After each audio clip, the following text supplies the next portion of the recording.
மையத்தில் சிசிடிவி கேமராக்கள் இரண்டாவது முறையாக செயல் இழந்த சம்பவம் வேட்பாளர்களிடையே பதற்றத்தை ஏற்படுத்தியுள்ளது. விழுப்புரம், நீலகிரி, தென்காசி, திருச்சி ஆகிய மாவட்டங்களில் உள்ள வாக்கு எண்ணும் மையங்களில் சிசிடிவி கேமராக்கள் முன்னதாக செயலிழந்த நிலையில் அப்போது மழை, வெயில், மின்கோளாறு ஆகியவை காரணமாக கூறப்பட்டன. இதனிடையே விழுப்புரம் மாவட்டத்தில் மக்களவை தேர்தலில் பயன்படுத்தப்பட்ட மின்னணு வாக்குப்பதிவு இயந்திரங்கள் வைக்கப்பட்டுள்ள அறிஞர் அண்ணா அரசு கலைக்கல்லூரியில் கடந்த மே 3ஆம் தேதி அங்குள்ள UPS பழுதாகி மின்சாரம் துண்டிக்கப்பட்டதால் 30 நிமிடங்களுக்கு சிசிடிவி கேமராக்கள் செயல்படவில்லை. பின்னர் பணியாளர்கள் வரவழைக்கப்பட்டு கேமராக்கள் சரி செய்யப்பட்டன. இதேபோல் இன்று அங்கு இடி, மின்னலுடன் பலத்த மழை பெய்த நிலையில் மீண்டும் அங்குள்ள 7 சிசிடிவிகள் பழுதாகின. ஊழியர்களை வரவைத்து சரி செய்யப்பட்ட பின்னர் சுமார் 1 மணி நேரம் கழித்து கண்காணிப்பு கேமராக்கள் செயல்பட தொடங்கின. மேலும் நீலகிரி ஸ்ட்ராங் ரூமில் கடந்த ஏப்ரல் 27ஆம் தேதி அதிக வெப்பம் மற்றும் போதிய காற்று வசதி இல்லாததால் சிசிடிவி பழுதானதாக அம்மாவட்ட ஆட்சியர் விளக்கமளித்தார். ஆனால் சிசிடிவி பழுது நீக்கும் கோபாலகிருஷ்ணன் என்பவர் குமுதம் தொலைக்காட்சிக்கு அளித்த பேட்டியில் வெப்பத்தால் சிசிடிவி கேமராக்கள் பழுதாக வாய்ப்பே இல்லை என தெரிவித்தார். ஸ்ட்ராங் ரூம் அப்படின்றது சென்சிட்டிவான ஏரியா. ஒரு ஓட்டிங் பாதுகாக்கப்படுற ஒரு ரூமு.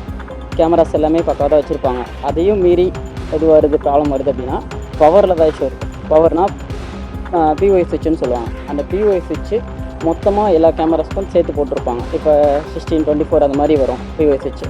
தனித்தனியாக கேமராஸ் கொடுத்து, ஏன்னா பவர் கட் ஆகிடுச்சுன்னா மொத்தம் எல்லா கேமராவும் அடிக்கடி கட் ஆகும். ஃபுல்லாகவே கட் ஆகிடுச்சு அப்படின்னா இது போயிருக்கும், அந்த மாதிரி சொல்லலாம். கரண்ட்டு ஃபுல்லாக ஷட் டவுன் ஆகிருக்கும் சொல்லலாம். ஆனால் அந்த இடத்த வந்துட்டு கண்டிப்பாக இன்வெர்ட்டர் போட்டு தான் அவ்வளோ சென்சிட்டிவான ஏரியாவுக்கு நல்ல இது எல்லாமே பாதுகாப்பாக தான் போட்டிருப்பாங்க. அதையும் மீறி கட் ஆகுதுன்னா அந்த POI சுவிட்சு தனித்தனியாக ஒவ்வொரு கேமராஸ்க்கும் தனித்தனியாக கொடுத்தா அந்த பவர் வந்துட்டு அந்த ப்ராப்ளம் வந்துட்டு சால்வ் பண்ணலாம். சிசிடிவி கேமராக்கள் பழுதாகாமல் இருக்கும் வகையில் முன்னெச்சரிக்கையாக 2 ஹார்ட் டிஸ்குகள், 2 பவர் சப்ளை கொடுக்க வேண்டும் என கோபாலகிருஷ்ணன் கூறினார். இந்த மாதிரி சென்சிட்டிவான ஏரியாஸ்க்கு என்ன பண்ணலாம்னா NVRல வந்துட்டு பேக்கப்க்கு வந்துட்டு நம்ம 2 ஹார்ட் டிஸ்க் போட்டுக்கலாம். அதே மாதிரி பவர் கொடுக்கறது வந்துட்டு 2 பவர் சப்ளையாக கொடுக்கலாம். POI சுவிட்ச் வந்து தனித்தனியாக கொடுக்கலாம். ஏன்னா இப்போ 4 கேமரா சேர்த்து ஒரு NVRல கொடுத்துருக்காங்க அப்படின்னா 4 கேமராவுக்கும் தனித்தனியாக ஒரே POIயில் கொடுக்கும்போது ஒரு POI போயிருச்சு அப்படின்னா 4 கேமராவுமே போயிடும். அப்போ ஒவ்வொரு கேமராவுக்கும் தனித்தனியாக POI பவர் சப்ளை தனியாக கொடுத்தாங்க அப்படின்னா தனித்தனி ஒரு போனால் கூட மிச்சம் 3 வந்து நமக்கு ரன் ஆகிட்டு இருக்கும். அப்போ அதை மட்டும் எடுத்துகிட்டு நம்ம வேறு பூசு போட்டோம்னா இது பண்ணிக்கலாம். வெப்பத்தால் சிசிடிவி செயல்படாமல் போக வாய்ப்பில்லை எனில் ஸ்ட்ராங் ரூம் கேமரா செயலிழப்புக்கு இதை காரணமாக காட்டியது தற்போது பல கேள்விகளை எழுப்பியுள்ளது.